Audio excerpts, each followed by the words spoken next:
Hello everybody, Colby Cheese here with another build video to show you off one of the characters that I've been testing out for the new leagues. This is actually the build that I plan on using for the brand new challenge leagues that come out, and I am super excited to kind of share some of my thoughts with you on how the build's going to work out and the different variations of the build that I've kind of tested out. So far, as you can see, this is going to be a dual totem build, and I want to mention that dual totem builds are pretty fucking awesome.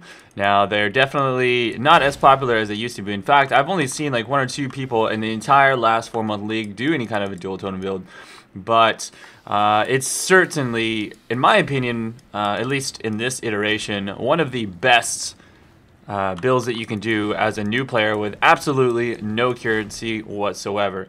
And so I'm going to go ahead and explain exactly how I used this build to level up extremely fast. You know, I got to, I think, Merciless and within 5 hours, and I was already getting up to 65 within like another, by like 11 hours, you know, something around that line, I was level 65. So pretty good time, and all of it is due to the fact that Searing Bond, yeah, I know I'm using Flame Totem right now, I'll get to that in a little bit, but Searing Bond is one of the most ridiculous abilities that you can use for leveling up in the game.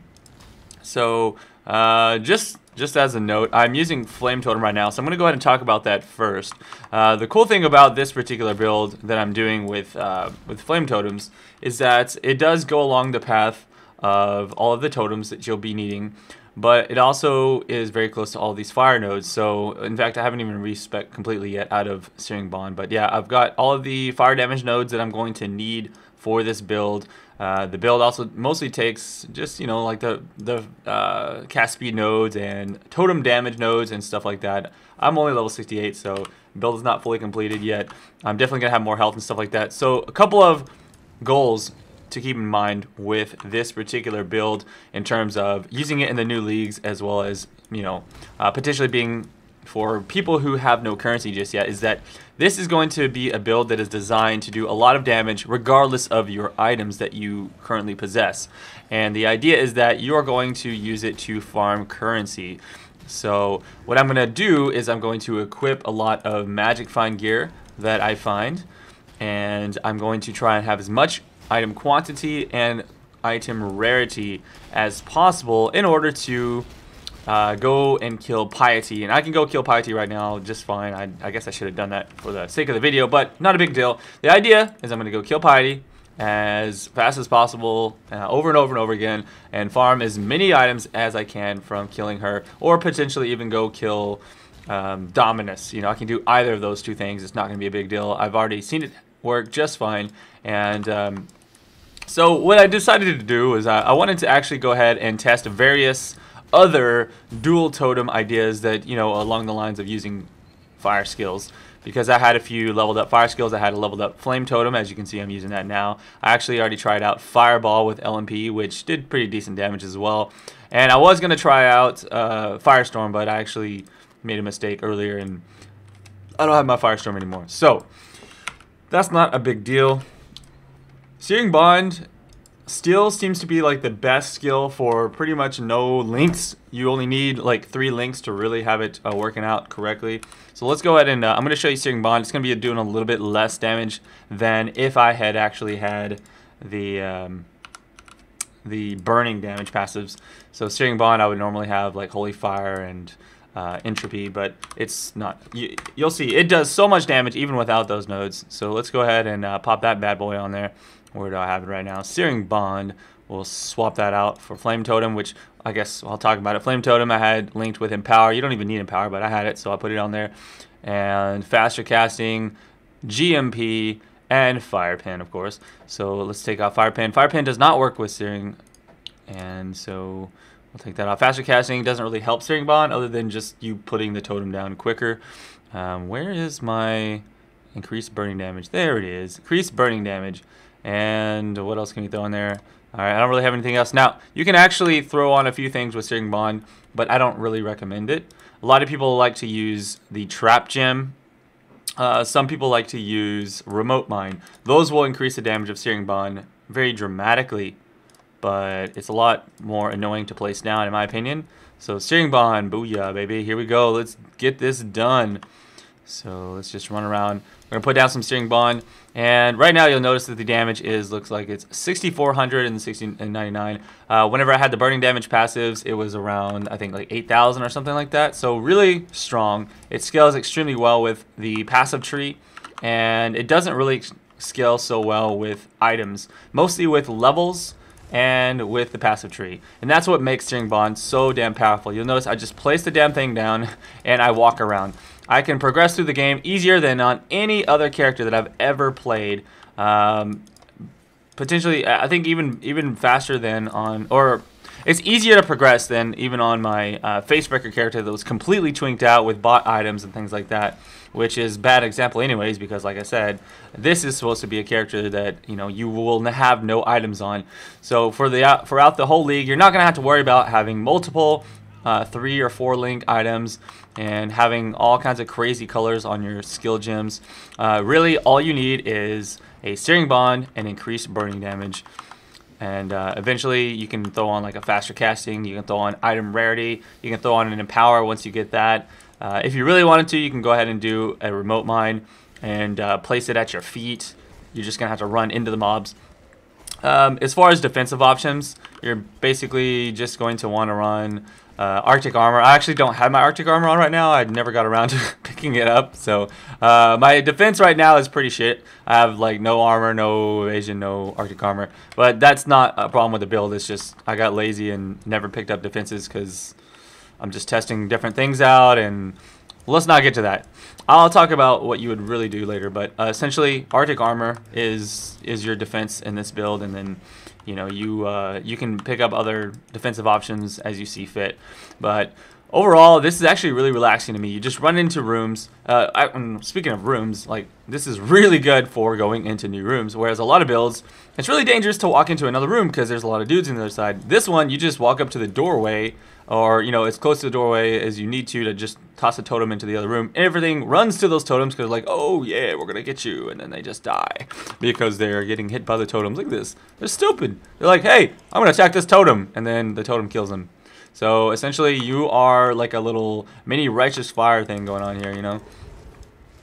So obviously, you're gonna want lots of, you know, instant pots at this point, so that you have enough defenses. You probably want a granite. I don't have a granite because I just didn't get. Again, I've been really lazy. This is just testing, man. This is just testing. Sorry, I don't have like the full, complete level 78 map version to show you, but I will for the new leagues. Don't worry.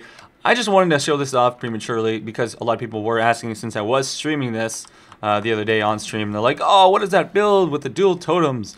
And I'm going to show you guys the passive tree and all that good stuff, and the level progression, because that's also important. So yeah, this is a lot of fun. It's extremely powerful, does a ton of damage, and it's, oh yeah, as far as curses, you actually want to use vulnerability. I was using flammability because I had the flame totem going, but for the particular use of using Searing Bond, vulnerability, I believe, does more damage. It's hard for me to test that and prove it, but I'm pretty sure vulnerability does more damage. If somebody has the math on why it may not, you can tell me that, but I think that vulnerability is the better choice here. Also, if you're going to be grouping with anyone who does physical damage, then, well, there you go. You're already assisting them even more because they are probably not going to be relying on fire damage. So, there you go. You got Searing Bond, Flame Totem. I actually really enjoyed. I felt like my clear speed with Flame Totem, when I switched over to it, actually went up a little bit. And the only thing with that is that, well, I've got a Searing Touch with +2, and then I had an Empower. The levels scale very, very well with Flame Totem. Well, not saying that it doesn't with Searing Bond. In fact, the best item for Searing Bond would be a +3 Fire Scepter.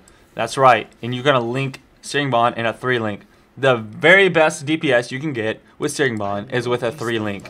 Think about that for a second, man. That frees up all these slots. And this is actually the reason that I'm doing Searing Bond as my first character in the new league. Not only can I scale on the passive tree and then one item for DPS, but I can level up a lot of gems for a different character, and that is my actual full strategy, is that I'm going to basically make this character to magic find, get a lot of currency while leveling skill gems, spell skill gems of course, because those are the ones that are good for leveling. I'm gonna level gems for my next character in order to be really strong, you know what I'm saying? So that is the full plan.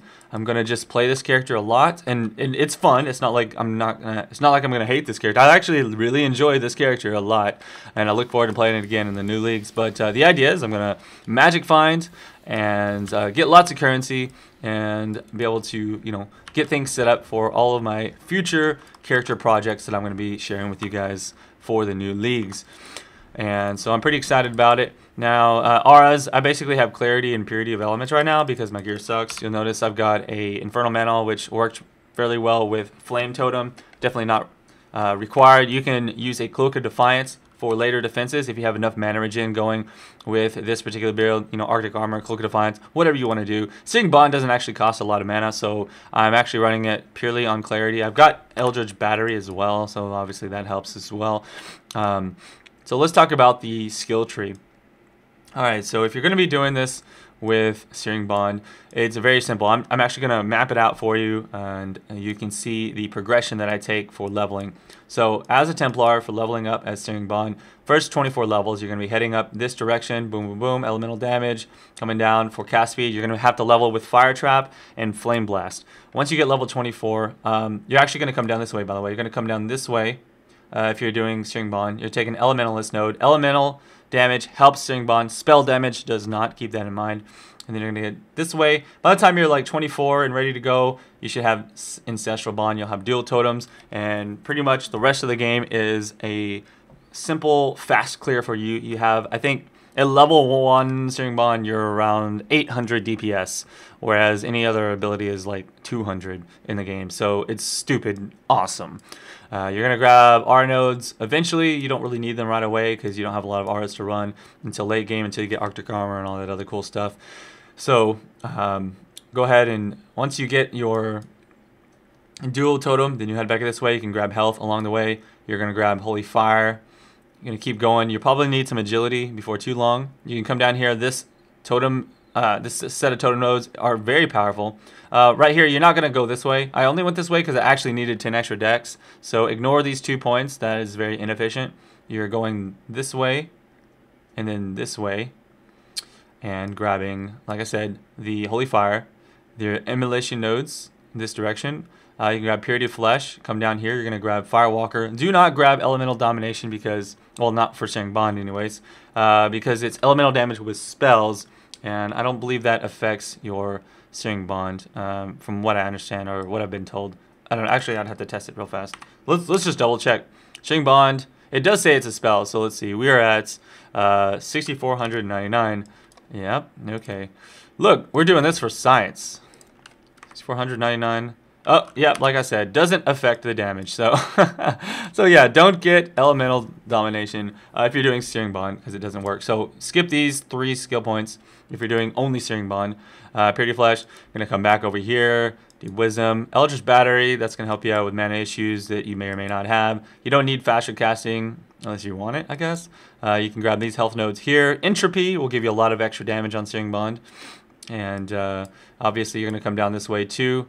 Actually, you're going to come down this way before heading over here, and that way you can get all of these health nodes and you should be tanky enough to survive. After that point, just, you know, keep going with all the health nodes. If you want to switch like I did, once you get a 5 link, if you want to switch to Flame Totem, then you can go ahead and get out of the Holy Fire. You can grab Elemental Domination, you can grab the Nimbleness, you can grab all that cool stuff. So there's a lot of different options. I'm not really going to go into all of it right now.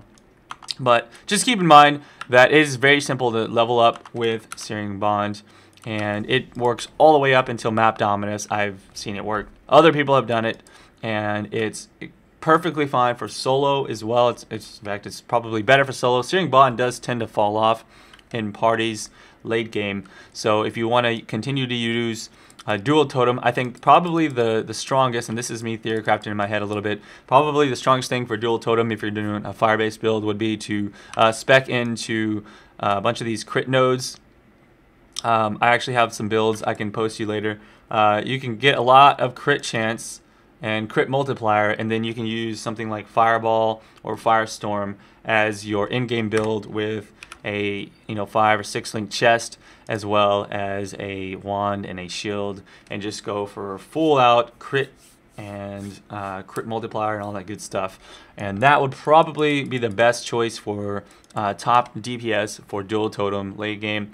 But if you're just going to be soloing, Searing Bond it's completely fine.